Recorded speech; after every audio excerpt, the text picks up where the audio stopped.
Então, vamos agradecer ao Mestre Jesus, ao Pai da vida, aquele que nos criou, a este irmão mais velho, para que ilumine, fortaleça os nossos irmãos que vivenciam diversas dores, que se encontram perdidos nesse momento em desespero. E pedir também por aqueles que se encontram bem, que o Pai possa sempre estar presente em nossas vidas, em todos os nossos momentos, não só os difíceis, mas os felizes, que sejamos gratos pelo seu amor, pela oportunidade que ele nos deu de existir, de aqui estar convivendo uns com os outros, aprendendo, buscando aperfeiçoamento. E que esse momento, para nós, de aproximação, de comunhão com o Pai, de conversação, seja muito bem aproveitado, porque nós sabemos que não estamos sós, e aqueles que nos acompanham no nosso percurso, seja nos observando, sejam eles encarnados ou desencarnados, possam encontrar em nós motivos para seguir, esperança, fé, porque muitos são os obstáculos que cada um de nós enfrentamos em diversos períodos da nossa vida. Mas esses obstáculos entendemos, pelo menos eu entendo, como um momento de aprendizado, de transformação, ao qual nós devemos nos manter firmes na nossa fé. A fé, o acreditar, move montanhas. Todos nós já ouvimos essa frase. E move, porque tudo aquilo que queremos realmente, com verdade, com pureza da alma, nós conseguimos dentro das nossas condições.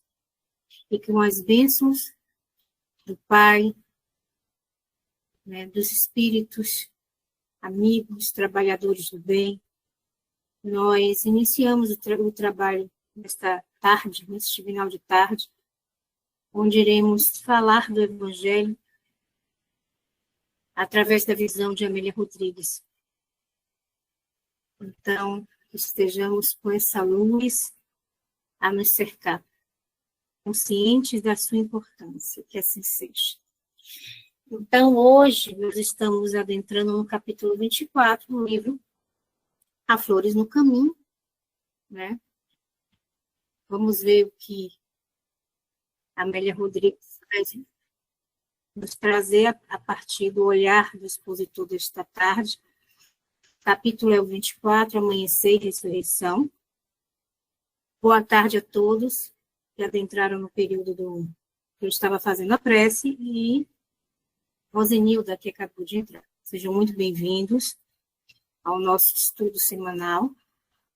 E hoje nós temos como expositor Guilherme Carvalho, que é trabalhador da Casa do Evangelho. Seja muito bem-vindo.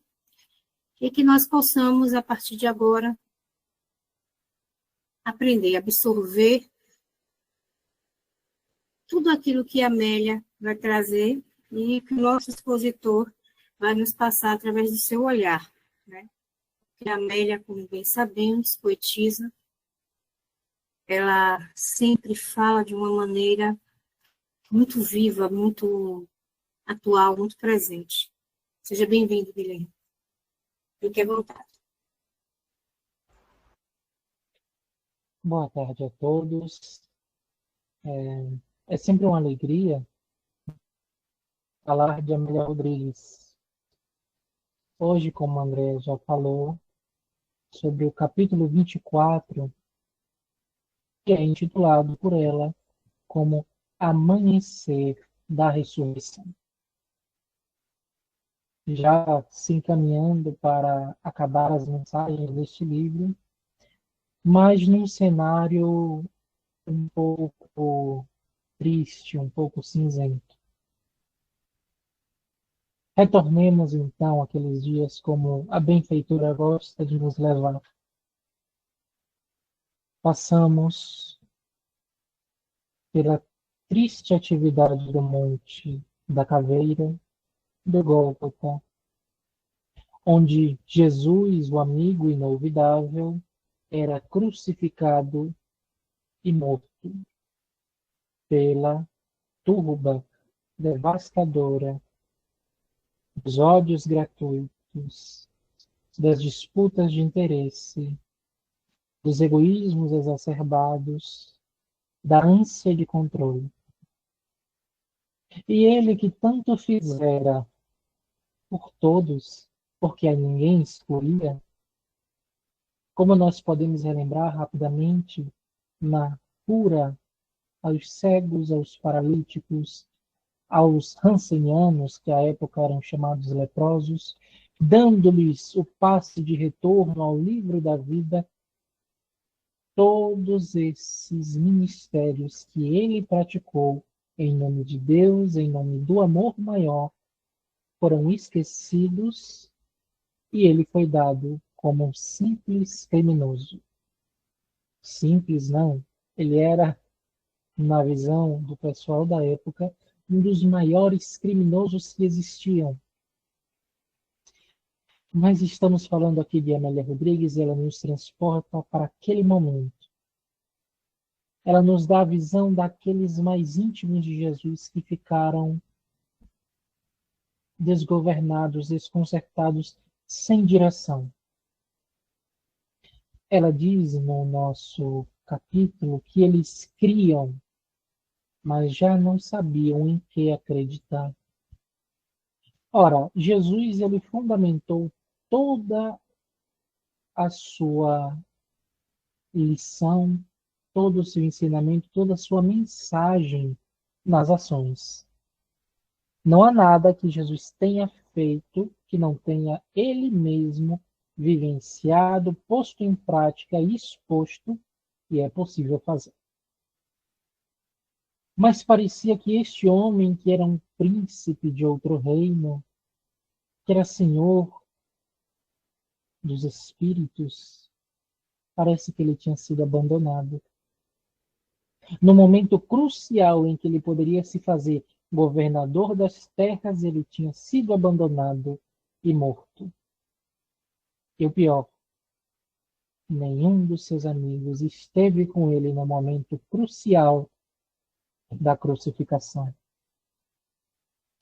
Andou Jesus pela Via Crucis, carregando a cruz pesada nas costas, e o único que o ajudou a suportar o fardo foi um sirineu que por ali passava.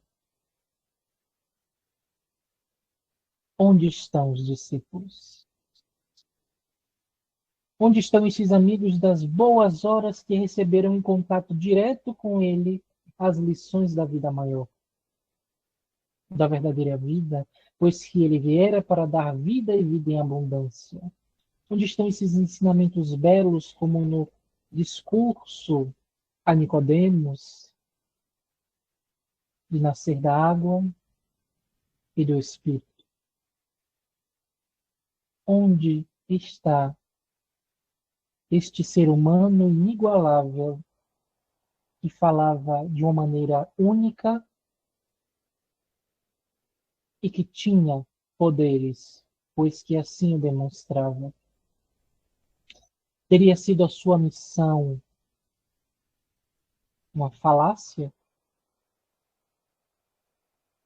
Teria ele dito, exemplificado, mas no momento derradeiro não ter tido forças o suficiente? Estas e outras questões se perguntavam os seus seguidores. Mas ele, que era tão bom, que ajudava os párias sociais, os desgraçados da época, os estropiados, se ele teve esta morte tão infame, que dirá de nós? E o primeiro pensamento é sempre o instinto de conservação. Se ele, que era o meu mestre, morreu, logo virão atrás de mim. Então, o primeiro pensamento é demandar a casa, eximir-se do lugar onde aconteceu a tragédia, para que não sofresse e não fosse visto como alvo de perseguições. Mas eles estranhamente não se moveram. Estavam ainda na primeira fase do luto que nós compreendemos hoje, a modernidade da luz, dos estágios da psicologia, da não aceitação. Era tudo ainda tão vívido e o mestre dissera que retornaria do túmulo depois de 3 dias. Estavam expectantes, mas da mesma forma se mantinham céticos. Bom, estarei aqui. Se algo acontecer, ótimo, mas eu não deposito a minha fé nisso. E assim, nós construímos os primeiros momentos de tristeza, de declaração das consciências que seguiam Jesus. Porque então rememoraram os momentos íntimos com ele. E nós lembramos de Pedro da negação. Lembramos dos outros seguidores que às vezes abdicaram de um momento mais íntimo com Jesus para irem ter com os seus tarefas domésticas nas intimidades dos lares.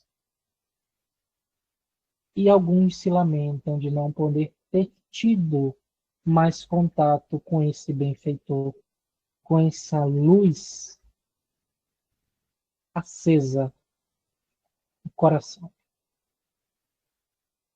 E então eu separei, porque já estamos chegando numa parte em que a Amélia Rodrigues ela sempre se baseia nos seus capítulos em citações do Novo Testamento. É ali que ela se debruça e traz essas informações aglutinadas dos conhecimentos acásicos do mundo espiritual.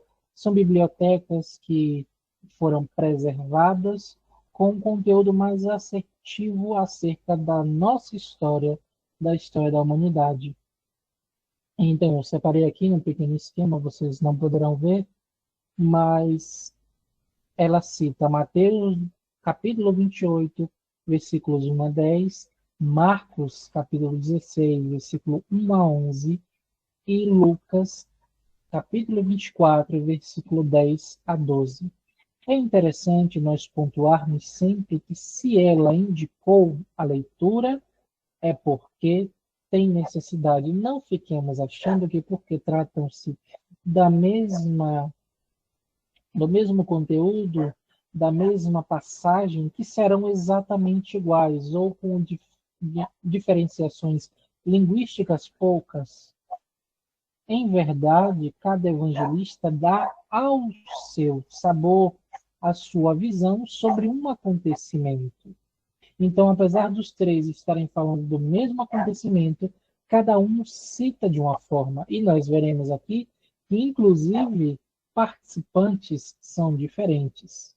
Amélia Rodrigues, no capítulo, ela cita então que para acontecer, prenunciar o amanhecer desta ressurreição, subiram ao sepulcro de Jesus, doado por José de Arimateia,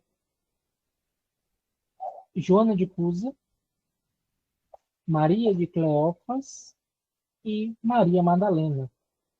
Vamos ver então as narrativas que eu separei aqui de acordo com o Novo Testamento, traduzido e comentado por Haroldo Dutra Dias, o que é que estas passagens vêm nos dizer. Primeiro é de Mateus, relembrando o capítulo 28, versículos 1 a 10. Depois do sábado, ao raiar do primeiro dia da semana, vieram Maria Madalena e a outra Maria contemplar o sepulcro. Veja que Mateus cita apenas duas Marias, Maria Madalena E essa outra Maria que nós podemos deduzir seja essa que a Amélia citou, Maria de Cleófas. Então, e eis que ocorreu um grande terremoto, pois um anjo do Senhor, descendo do céu e se aproximando, rolou a pedra e sentou-se sobre ela. Seu aspecto era como um relâmpago e sua veste branca como a neve. Os guardas tremeram de medo dele e se tornaram como mortos. Em resposta, o anjo disse às mulheres: Não temais, pois sei que procurais Jesus que foi crucificado. Ele não está aqui, pois ressuscitou como havia dito. Vinde e vede o lugar onde estava deitado. E de depressa dizei aos seus discípulos que ressuscitou dos mortos, e eis que vai adiante de vós para a Galileia, lá o vereis. Vede, eu vos disse. Afastando-se rapidamente do sepulcro, com temor e grande alegria, correram para anunciar aos seus discípulos. E eis que Jesus veio ao encontro delas, dizendo: Alegrai-vos. Elas, aproximando-se, agarraram os pés dele e o reverenciaram. Então disse-lhes Jesus: Não temais, ide e anunciai aos meus irmãos, a fim de que partam para a Galileia e lá me verão. Essa passagem ela tem algumas simbologias e nós vamos trazer leituras complementares para fazer um pano de fundo para a nossa reflexão de hoje. Aqui é dito que um anjo do Senhor desce dos céus na característica límpida, alva, e tem um fenômeno aí de materialização desse anjo para que elas possam enxergar, lembrando que na narrativa de Mateus é mais de uma pessoa, então, um fenômeno de materialização, em que é empurrada uma pedra extremamente pesada, e os guardas que estavam ali no sepulcro de Jesus eram dados como mortos. Provavelmente, em estado sonambúlico, caíram ao chão. Então, esse anjo dialoga com as duas para dizer sobre Jesus.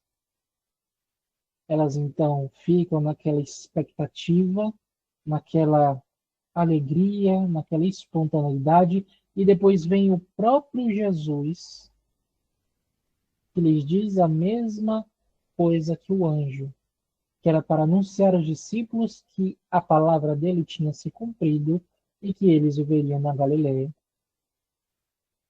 Então passemos para Marcos. Marcos, capítulo 16, versículo 1 a 11. Passado o sábado, Maria Madalena, Maria, mãe de Tiago e Salomé, compraram aromas para que fossem ungí-lo. E muito cedo, no primeiro dia da semana, raiando o sol, vêm para o sepulcro. E diziam umas às outras: Quem enrolará a pedra da porta do sepulcro? Voltando a olhar, contemplam que a pedra havia sido rolada, pois era muito grande.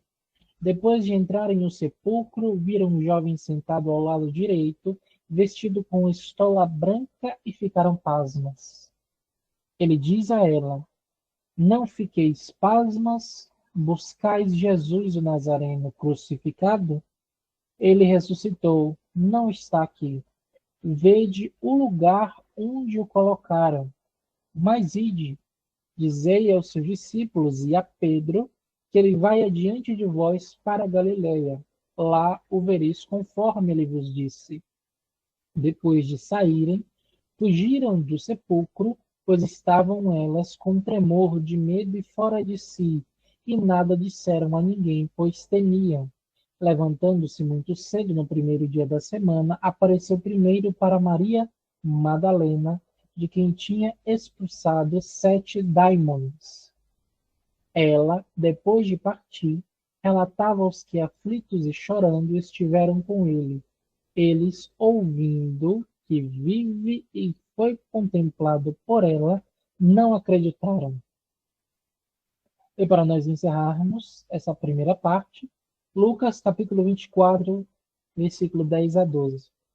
Eram elas Maria Madalena e Joana, Maria, mãe de Tiago, e as demais que estavam com elas. Diziam essas coisas aos apóstolos, mas diante deles essas palavras pareceram como que tolice e não acreditavam nelas. Pedro, porém, levantando-se, correu para o sepulcro e, inclinando-se para a frente, viu apenas as bandagens de linho e foi para a própria casa, maravilhado com o que havia ocorrido. Esse é o nosso pano de fundo. Agora nós vamos começar a enxugar com base nas nossas referências doutrinárias. Nós temos aí o mesmo fator.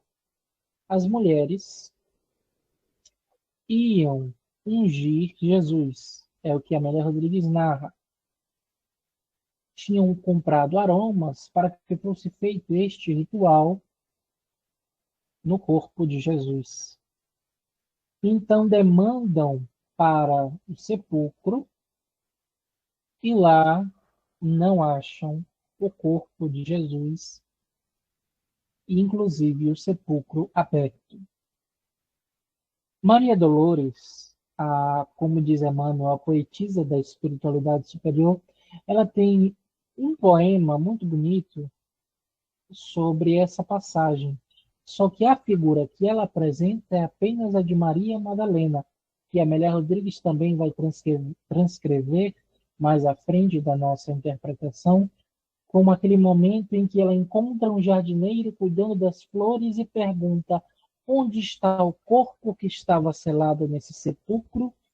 O jardineiro vira-se para ela e ela então, de joelhos, fala Raboni, que significa mestrezinho, uma forma carinhosa em que ela chamava Jesus. Então, esse momento é um momento de visão, de deslumbramento, mas de reconforto no coração. Era a vida triunfal sobre a morte. Maria Madalena. No livro Boa Nova, do irmão Humberto de Campos, nosso querido cronista, vamos ver que Maria Madalena também, vejamos que Maria Madalena é a única figura certeira, entre aspas, de todas essas narrativas. Certamente ela foi. Maria Madalena teve esse contato com Jesus, retorna para os discípulos afoita, ofegante e despeja: eu vi o Senhor, ele está vivo. Só que ela, na narrativa de Lucas, vamos ver que ela tinha 7 daimons, que seriam 7 espíritos. Ela estava, entre aspas, possuída por estes 7 espíritos. E Jesus a libertou. Além disso, era uma mulher. E não lhe deram credibilidade de fala nenhum dos discípulos. É dito que Maria de Nazaré, mãe de Jesus, foi quem acreditou no depoimento de Maria Madalena. E ao dar força a Maria Madalena, ergueu-se e foi com ela retornar ao sepulcro. Então os outros discípulos, mudando a perspectiva a partir do exemplo de Maria de Nazaré, seguiram-na e contemplaram o sepulcro vazio. Então nós vejamos como essa narrativa ela vai se desenvolvendo e como as nossas personagens elas vão sendo direcionadas para enxergar a vida. Partindo dessa concepção que nós temos hoje da unicidade da existência de uma vida só, mas que a vida ela seja mais do que as paredes físicas, mais do que esse corpo carnal, mais do que a matéria densa. É uma vida que transcende a carne, é uma vida do espírito. Entre aspas, é uma vida em verdade. E então, tem algumas falas que a Amélia Rodrigues coloca que eu separei para a gente refletir. Primeiro, o medo é algoz impenitente que oblitera a razão e anula a claridade mental. O remorso é vérmina que vence cruelmente por dentro a consciência culpada e esses terríveis adversários maltratavam-nos sem trégua. Eu acho interessante apenas essa passagem maltratavam-nos sem trégua porque Amélia Rodrigues se inclui. E a partir dessa inclusão nós podemos deduzir que ela era uma das personagens inscritas neste tempo, seguidora de Jesus, porque ficou aflita com a morte dele. Então não era inimiga ou não era antipatizante, era uma das seguidoras de Jesus. E essas duas questões em que ela coloca o medo e o remorso foi porque a maioria das pessoas daquela época sentiram essas emoções. Foram tomadas, digamos assim, de uma auto-obsessão coletiva, porque os sentimentos negativos que nós alimentamos e damos força em nós mesmos são considerados auto-obsessões, porque nós estamos nos prejudicando, às vezes conscientemente, às vezes não, mas ainda assim, como o pensamento é a manifestação, é a expressão do espírito, tudo que nós fazemos dele, as suas emanações, vão nos favorecer a saúde, a libertação do corpo, quanto vão nos aprisionar. Então, essa questão do medo, do remorso, da culpa, são questões nossas, de inferioridade nossa, inferioridade espiritual, porque não estávamos ainda, como pouco hoje ainda estamos, capacitados para estas visões que ultrapassam os nossos conhecimentos táteis, os nossos sentidos. Então, se algo ultrapassa o meu sentido, dificilmente eu vou crer, porque eu tenho que ter provas, inclusive dessa ressurreição de Jesus, como nós temos o exemplo de São Tomé ou Dídimo, que precisou tocar nas feridas de Jesus para ter a certeza de que era ele ressurrecto. Então, nós passamos essa questão da culpa e do remorso, do medo, como uma escala de baixa vibração para os espíritos após a crucificação de Jesus. Uns tinham remorsos por terem ignorado a sua passagem, a sua existência, outros por terem contribuído de alguma forma com a sua morte, outros ainda, os amigos, porque não lhe participaram desse momento final, e o medo a todos, o medo do desconhecido, o medo daquele instinto de sobrevivência que nós falamos no começo da nossa conversa de hoje. E assim foi se desenvolvendo, e Amélia Rodrigues coloca: são lentas as horas da aflição e do arrependimento, quanto são rápidos os minutos de alegria. Jesus passara 3 anos em missão pública, 3 anos mostrando-se e doando-se para a multidão de doentes. E aquilo ali acabara muito rápido. As horas com ele passavam-se céleres e podemos comparar, apesar de maneira bem imperfeita, podemos comparar com os nossos momentos. A exemplo, quando estamos concentrados em tarefas que nos exigem algum tipo de disciplina, de esforço, mas que não são cativas ao nosso coração, a gente se pega olhando o relógio e dizendo: meu Deus, o tempo não passa. Fiz tanta coisa e ainda é tal horário. Da mesma forma, quando estamos empolgados com alguma atividade, nossa, passou muito rápido. Nem vi o tempo passar, o tempo passou voando. Não é a questão do tempo, porque o tempo passa da mesma forma.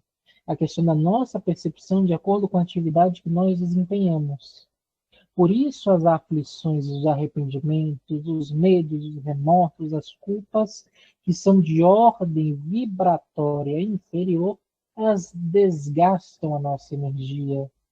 Por isso, auto-obsessões desgastam a nossa energia e nós nos sentimos mais devagar. O tempo não passa, eu me sinto vazio, existencialmente falando, e não tenho acesso ao que Amélia Rodrigues falará no último livro psicografado por Divaldo, não tenho um essencial.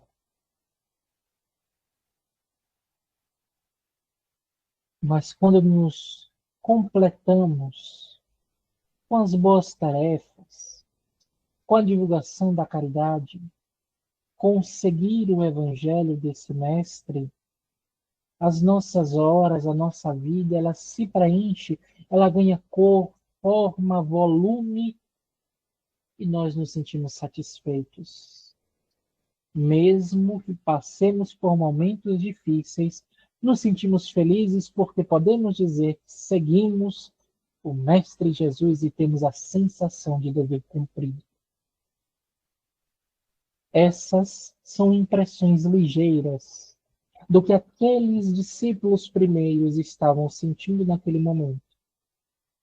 Um misto de agradecimento pelo tempo com ele e uma terrível saudade misturada com sentimentos vários da presença que se tornou ausente.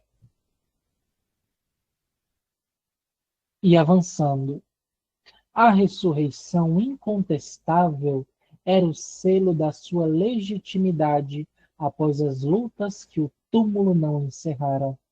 A ressurreição de Jesus, essa volta dele, mostrando-se a todos em diversos locais, é uma comprovação de que a vida não termina no túmulo. É uma comprovação naquela época que a vida não terminava no túmulo. Por isso a importância de fazer o bem, de amar ao inimigo, de amar aos amigos, de enxergar nos desgarrados sociais uma oportunidade de afeição.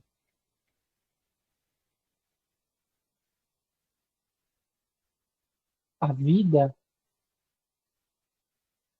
para este mestre que nos veio trazer ela em abundância, é algo transcendente ainda às nossas capacidades atuais, hoje, 20 séculos depois. Nós ainda temos extremo medo da morte. 18 séculos após essas narrativas do Mestre Jesus e da sua ressurreição, temos com o professor Hipólito Leão Denizar Rivaio, adotando o pseudônimo Allan Kardec, o Espiritismo, inaugurando para a humanidade o ensino daqueles que passaram o pórtico do túmulo e volvem à terra para trazer as consoladoras verdades que Jesus prometeu. Hoje, passado quase 2 séculos, ainda não conseguimos penetrar nestas verdades, nestas claridades, por ainda trazer os entraves e alimentá-los no nosso comportamento natural, no nosso comportamento reativo, porque somos crianças espirituais. Estamos ainda desconectados do que é viver em espiritualidade. Estamos muito ligados ainda às fórmulas, às formas, e tudo tem que seguir um passo a passo, tudo tem que ser feito de uma forma, e deixamos de apreender muito conteúdo. Hoje, quando os rumores de calamidade se transformam em triste realidade, a evocação da vitória da vida sobre a morte, a mensagem da ressurreição faz-se vida. Os discípulos do Evangelho restaurado tornam-se os mensageiros intimoratos da esperança em nome da fé sem jaça.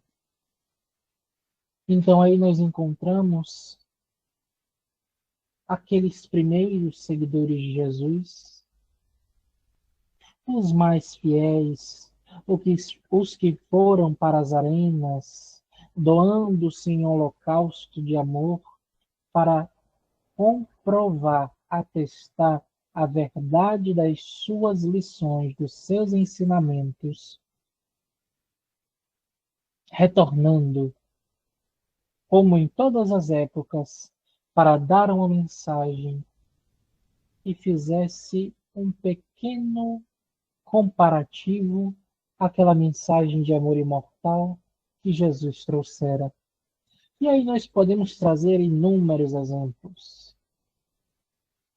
Madre Teresa de Calcutá, Francisco de Assis, Vicente de Paulo, nosso amigo Antônio de Pádua,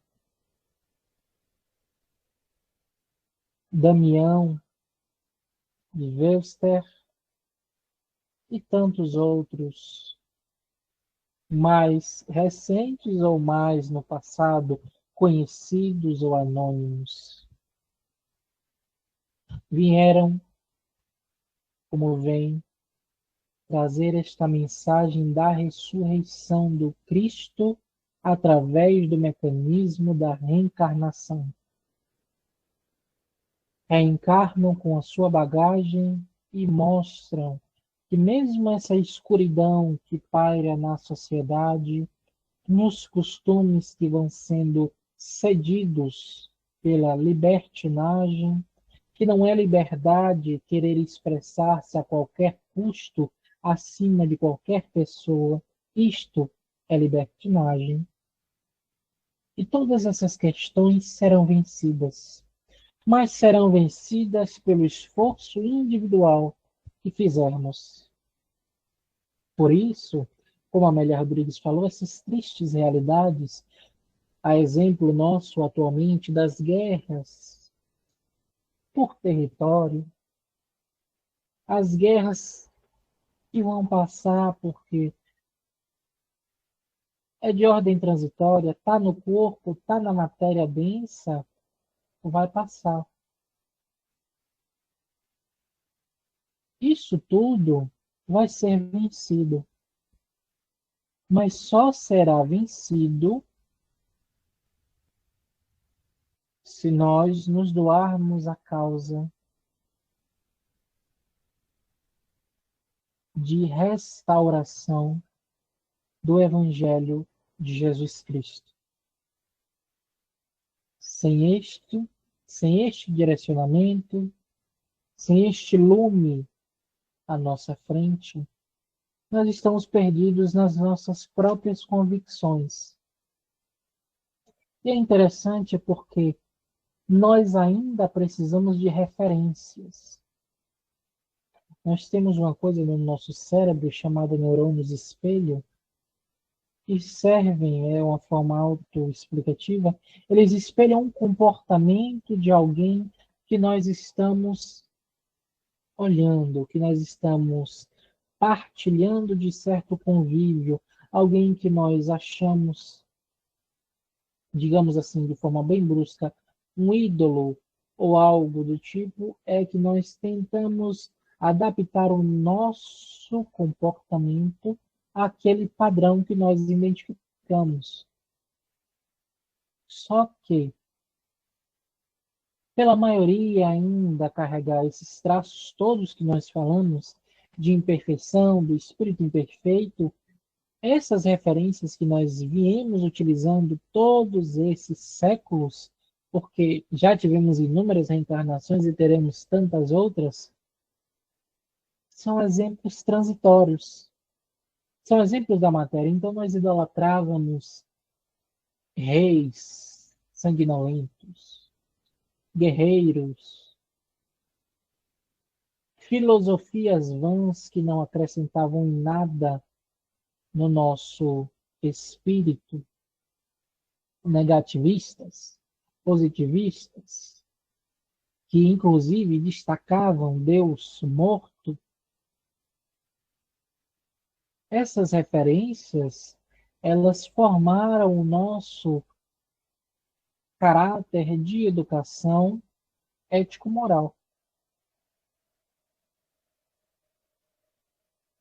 Só que à medida que nós vamos evoluindo, à medida que nós vamos caminhando reencarnação pós reencarnação, porque Deus tem esta misericórdia de acréscimo, esta bondade para com todos nós, nós vamos depurando estas visões.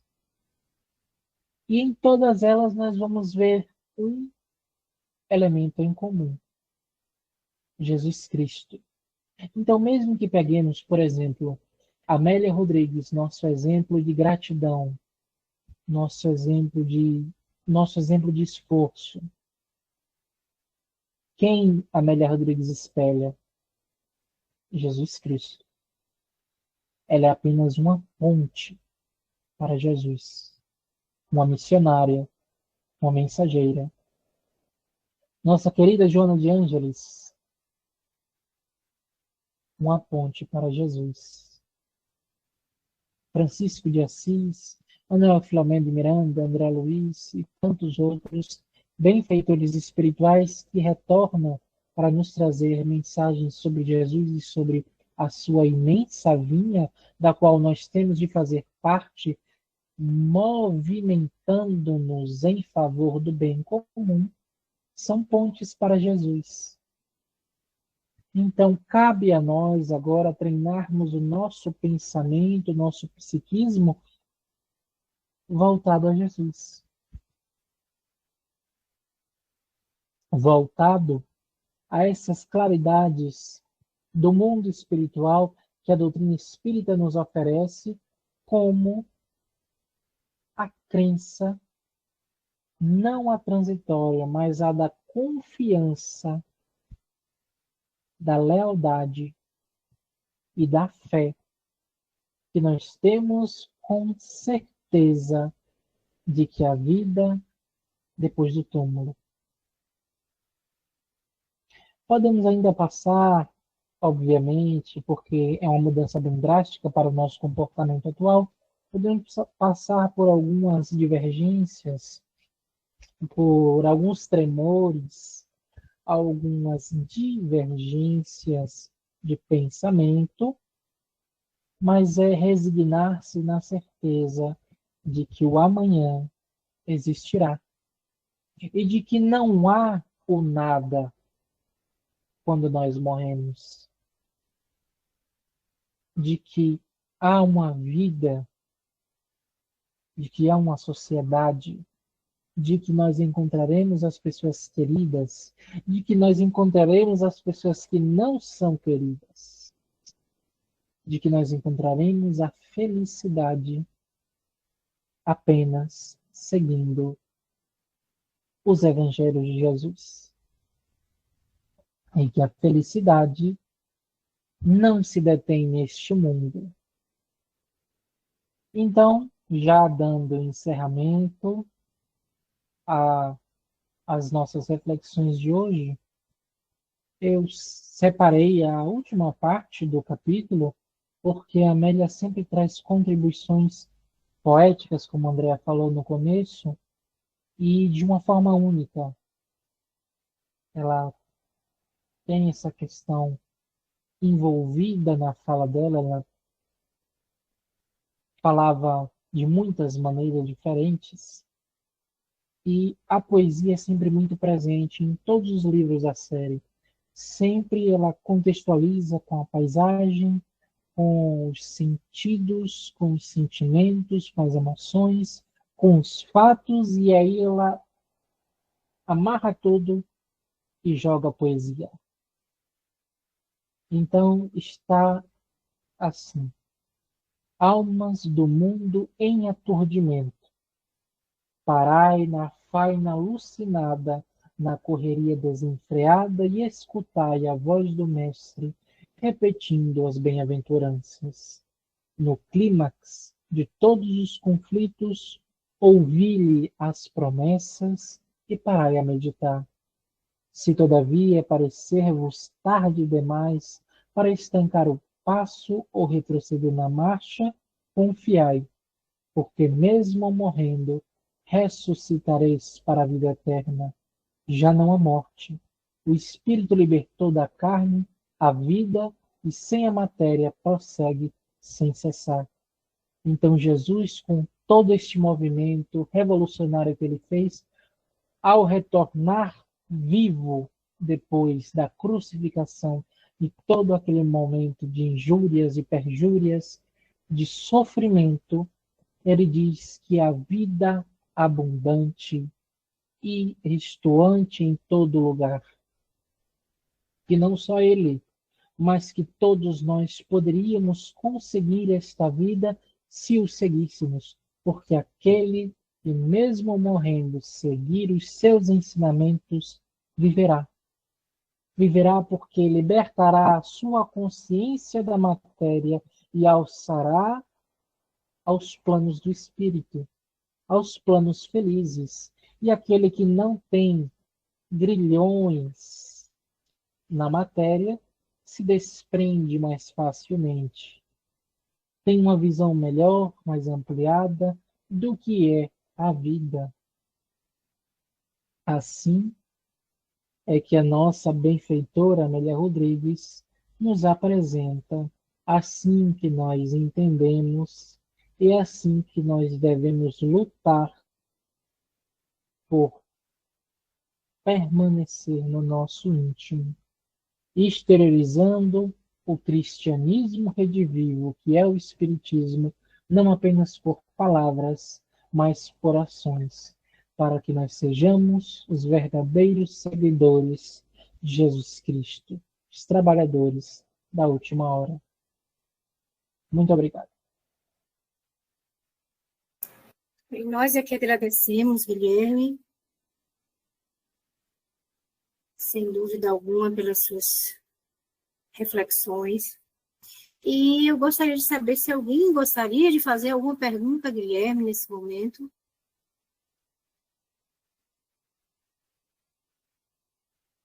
Fiquem à vontade. Ainda temos um tempinho. Fiquem à vontade.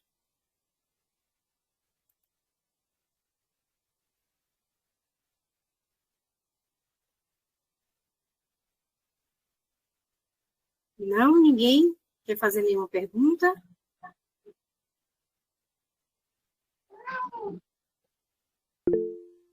Fique à vontade, Eliana. Boa noite a todos. Bom, agora é boa noite, né? Eu gostaria de tirar uma dúvida que eu carrego comigo há um bom tempo. Guilherme, você comenta na sua fala que no sepulcro, Jesus, quando após a crucificação dele, ele foi posto o corpo dele no sepulcro. E logo após, depois de 3 dias, a Maria Madalena e mais as outras Marias foram lá e o corpo dele não estava. Eu queria que você falasse sobre como pode o corpo. Jesus, quando esteve na Terra, o corpo dele era carne. E nós sabemos pela doutrina que a carne é só um veículo que nós estamos vivenciando as nossas experiências rumo à evolução. Jesus foi para o céu como carne, porque ele saiu da carne e retornou à carne, é meio confuso, né? Como é essa transição? Como houve? Como pôde? Você poderia me explicar? Posso tentar. Por toda a missão de Jesus, nós podemos crer, o que nos leva a crer, é que ele era uma pessoa muito observada, muito idolatrada, muito invejada. Jesus não reaparece na ressurreição com um corpo de carne, porque lembremos que depois desse momento ele vai aparecer lá em Emaús, para aqueles dois discípulos, ele volta, aparece para Tomé tocar as suas feridas, e ele aparece em uma série de locais diferentes, não podendo ser o corpo de carne, porque senão todos iriam vê-lo. E o corpo de carne estava desgastado, obviamente, pela crucificação, que é muito penosa, e ainda lembremos, foi enfiado uma lança pelo soldado Longinos. Então, essa parte da ressurreição, pós-ressurreição, Jesus atuou com o perispírito, materializado, quando necessário. O que aconteceu com o corpo dele, que era um corpo de carne, provavelmente foi uma questão de apreensão. Aqui nós não podemos dizer com certeza, mas possa ser que tenha acontecido e pessoas que ou idolatravam ou que o invejavam retirassem seu corpo que estava sendo velado por soldados. Se estava sendo velado por soldados, não era qualquer um que poderia adentrar no sepulcro. Logo, que nos leva a crer que o sepulcro está vazio e, já que o corpo de Jesus era real de carne, ele foi retirado em algum momento em que nós não temos ciência. Então, essa parte, o corpo de Jesus foi para algum lugar. Quem pegou, nós não sabemos precisar.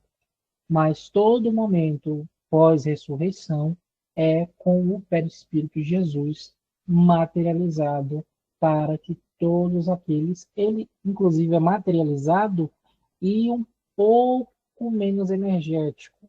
Lembremos que ele, quando ele aparece para Paulo de Tarso, ele aparece com mais esplendor, já passado um tempo desse início de pós-ressurreição, Paulo de Tarso fica cego com a luminosidade do seu espírito. Então, esse momento aí que nós travamos conversa, Jesus ainda estava, entre aspas, animalizado pelos fluidos da matéria.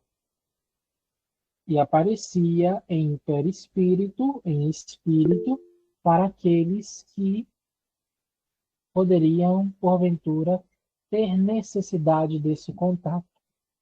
Eu espero que eu tenha agregado em alguma coisa. Bem, que assim seja, né, Eliana? Se você quiser também fazer alguma colocação, fique à vontade. Mas nós temos duas pessoas aqui que levantaram a mão.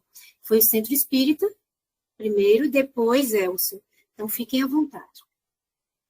Boa noite a todos, parabéns, Guilherme, pela explanação. Seguindo a curiosidade da nobre companheira Eliana, eu creio que é curiosidade de muita gente nesse planeta Terra.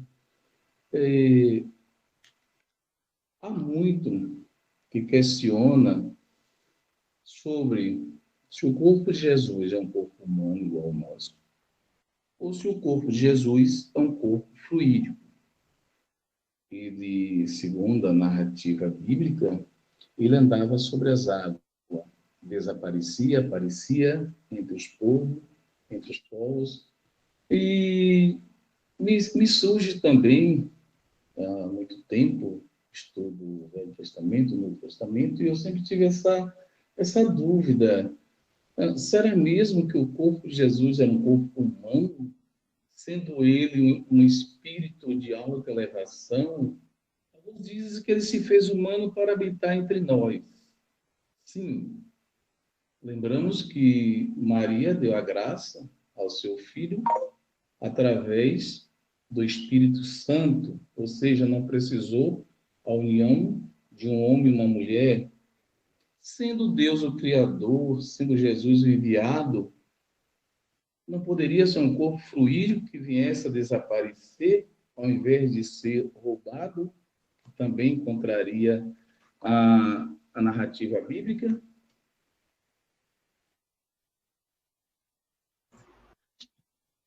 Bom, aí nós tocamos em alguns pontos um pouco sensíveis, diríamos assim.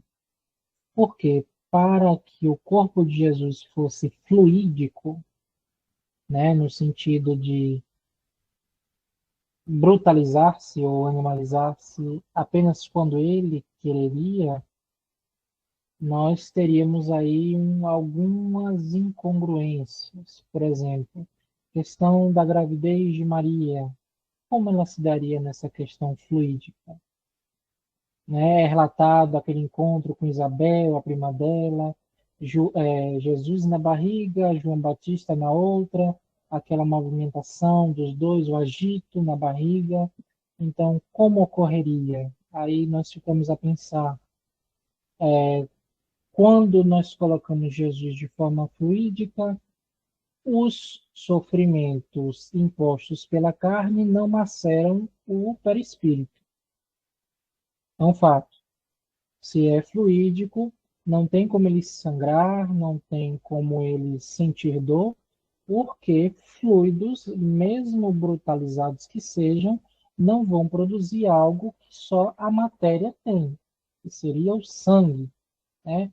A carne, essa sim que é putrescível, que é rompida.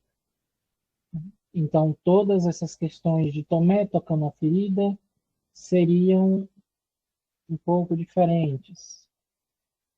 Apesar dele ter essa autoridade moral, dele ter essas possibilidades.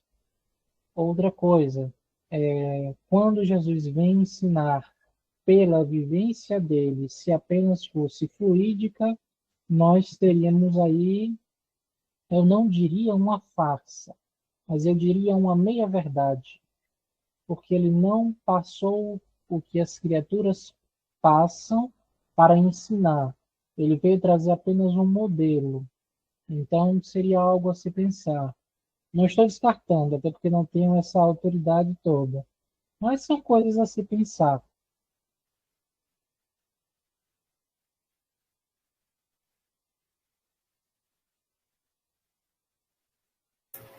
Elcio, fique à vontade. Bom, mais uma vez, boa noite a todos os nossos irmãos. Essa questão do corpo de Jesus é bastante controversa e sempre levanta muitas dúvidas. Eu vou precisar de um tempinho, se for permitido, fazer uma apresentação aqui, porque todos podem acompanhar. Quando eu encontrei a melhor resposta para isso foi através do Espírito Ramatiz, no livro O Sublime Peregrino. Eu vou expor aqui para que a gente possa acompanhar, vou procurar fazer de forma breve. Bom, já está aparecendo para todos aí. A pergunta foi feita, mas o seu corpo não desapareceu do túmulo? E Ramatiz responde, quando Maria de Magdala foi cedo ao túmulo, sendo ainda escuro, viu a pedra removida e menciona. É evidente que, se Jesus tivesse ressuscitado em corpo e alma e aparecido aos apóstolos, atravessando as paredes de tijolo da casa onde eles se encontravam, também teria atravessado o seu túmulo sem precisar remover a pedra de entrada. Após a morte do mestre, o assessor de Pôncio Pilatos autorizou que o seu corpo fosse entregue à família, conforme pedido feito por José de Arimateia. Então Maria, sua mãe, Tiago, o maior, juntamente com João, Marcos, Pedro e Tiago, irmão de João, desceram o corpo que estava na cruz e as mulheres se encarregaram de preparar a balsamização de acordo com os costumes da época e da raça judaica. Em seguida, seriam aplicados óleos cheirosos e extratos de plantas aromáticas, pois o enterro seria no dia seguinte. E o túmulo foi fechado com pesada pedra como porta, pois era uma pequena gruta escavada no topo da colina pedregosa. A turba já se aquietara, satisfeita em sua sanha homicida, como a fera que se acomoda depois do estômago farto. Os soldados desciam a encosta, gracejando na sua inconsciência infeliz. Alguns discípulos de Jesus, temerosos de vexames ou agressões, iam furtivamente ao Monte do Calvário, movidos pela intensa amargura e saudade daquele homem de virtudes tão raras e sublimes. No entanto, Pedro ficara bastante preocupado depois que ouvira rumores de vândalos e criaturas embriagadas, a soldo do Sinério, que se propunham profanar o túmulo de Jesus e arrastar-lhe o corpo pelas ruas. Era a intenção dos sacerdotes extinguir qualquer impressão favorável à doutrina e à pessoa de Jesus, evitando quaisquer demonstrações dramáticas que dessem vida e alento à tragédia da cruz. O Rabi da Galileia deveria ser esquecido ou aviltado a todo custo para afastar-se o perigo de se formar uma casta de seguidores, estimulados por qualquer pretenso milagre ou saudosismo religioso. Deste modo, Pedro resolveu procurar José de Arimateia e expor-lhe as suas desconfianças. E como seu amigo também alimentava as mesmas preocupações, decidiram transferir o corpo de Jesus para outro local desconhecido de todos. Então, após verificar que a cidade dormia, ambos dirigiram-se ao sepulcro e, munidos de roletes de lenha e alavancas, fizeram deslizar a pedra de entrada mediante esses gonzos improvisados. Em seguida, mudaram as vestes ensanguentadas de Jesus por novos lençóis limpos e incensados. Depois do silêncio da noite, desceram a encosta do Calvário e sepultaram o corpo num túmulo desconhecido, abandonado no meio do capinzal e de ruínas esquecidas. Desse modo, evitaram a coisa mais atroz para o judeu na época, e que seria suprema profanação e o próprio abandono de Jeová, um corpo insepulto. E no caso de Jesus, semelhante aviltamento à sua figura missionária, daria ensejo a incertezas e dúvidas que truncariam muita fé do ideal cristão. Seu corpo ficando insepulto significaria, conforme a tradição hebraica, uma negação aos direitos de liderança, e sua memória não deveria ser maculada por acontecimento tão fanático. No entanto, Pedro e José de Arimateia captaram as orientações do alto e, num empreendimento elogiável, guardaram absoluto segredo até de Maria de Magdala e da mãe do amado mestre, apagando todos os vestígios da mudança. Bom, vamos parar por aqui, mas essa é a informação que o Espírito Ramatriz traz, depois ele dá maiores detalhes sobre isso. Consta no livro Sublime Peregrino. Com relação ao corpo de Jesus como sendo um corpo fluídico, essa negativa se encontra na própria Bíblia. Quando Jesus nasce e ele anda no meio de todos, todos os tocam, ele jamais esteve desaparecido. Há apenas um período que consta na Bíblia que não há o relato até ele reaparecer com 12 anos de idade. Mas vamos observar que todo o tempo Jesus esteve com todos. Só depois da crucificação, depois dos 3 dias, é que ora ele aparece no local, ora aparece em outro, estando João, Pedro e outros discípulos, inclusive Tomé, dentro de uma casa, de portas fechadas, Jesus aparece no meio dele. O que prova que naquele momento Jesus não tinha mais o corpo material. Era um corpo fluídico, o seu perispírito que se materializava pela própria energia fornecida pelos seus discípulos, que eram médios também de efeitos físicos.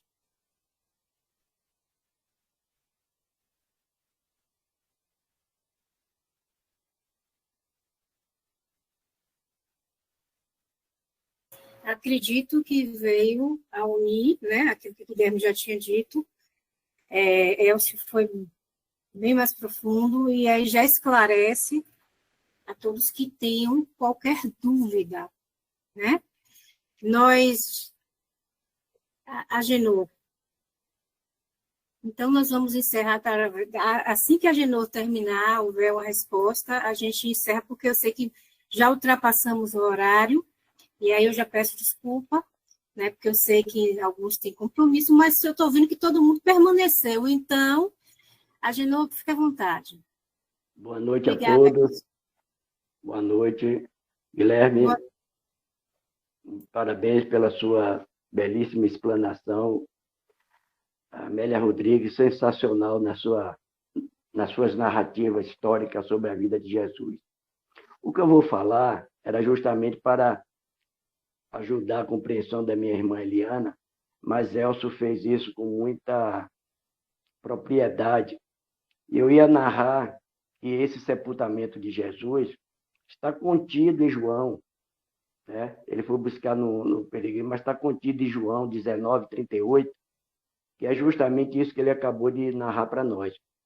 E depois disso, José de Arimateia, sendo discípulo de Jesus, mas ocultando-se por medo dos judeus, rogou a Pilatos para que tirasse o corpo de Jesus.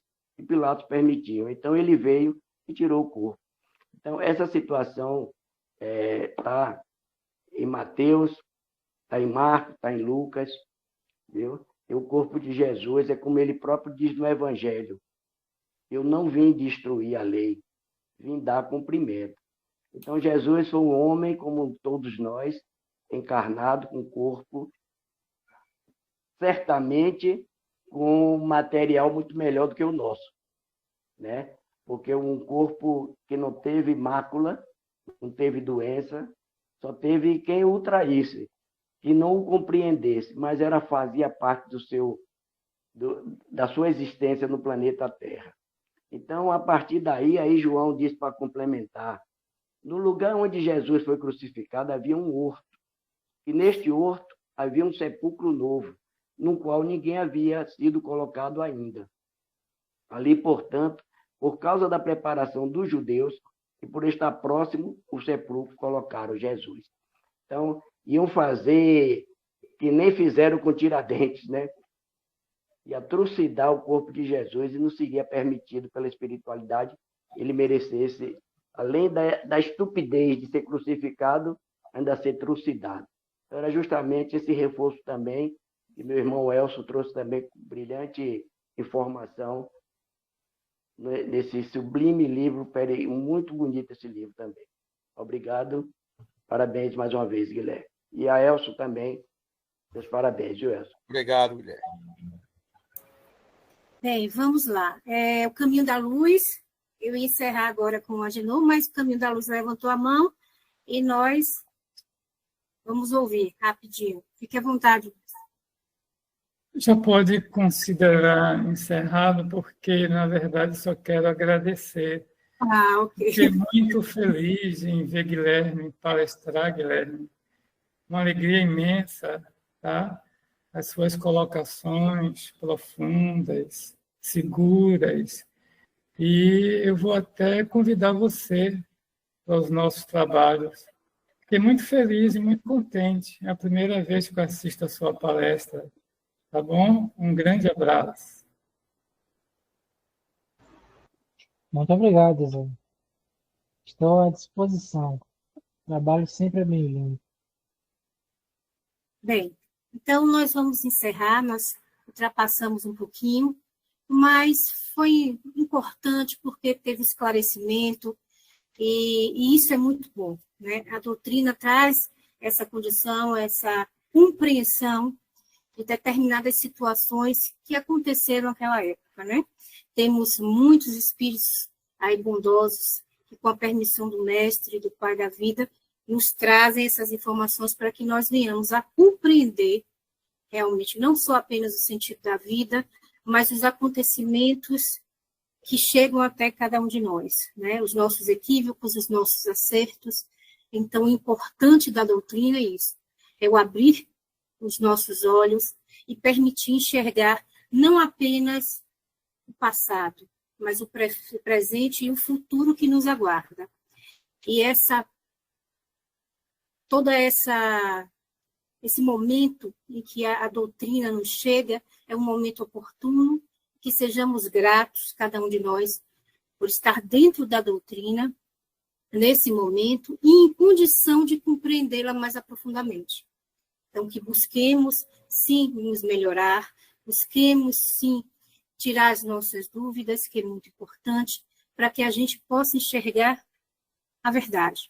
Mas não a minha, não a verdade de quem quer que seja, a verdade de Deus. Porque essa, sim, é a verdadeira verdade. Então, um grande abraço, uma excelente semana para todos, que possamos nos encontrar na semana que vem, né, para continuarmos o nosso estudo, e sempre, aqui, Edmar sugere a Gênesis de Kardec, né, capítulo 15. Então, leiam, estudem, é muito importante, né, e nós temos outros espíritos que nos trazem, como nos citou Elcio, Agenor e tantos outros. Então, uma abençoada semana, que Deus nos ilumine a todos. Que assim seja. Um grande abraço.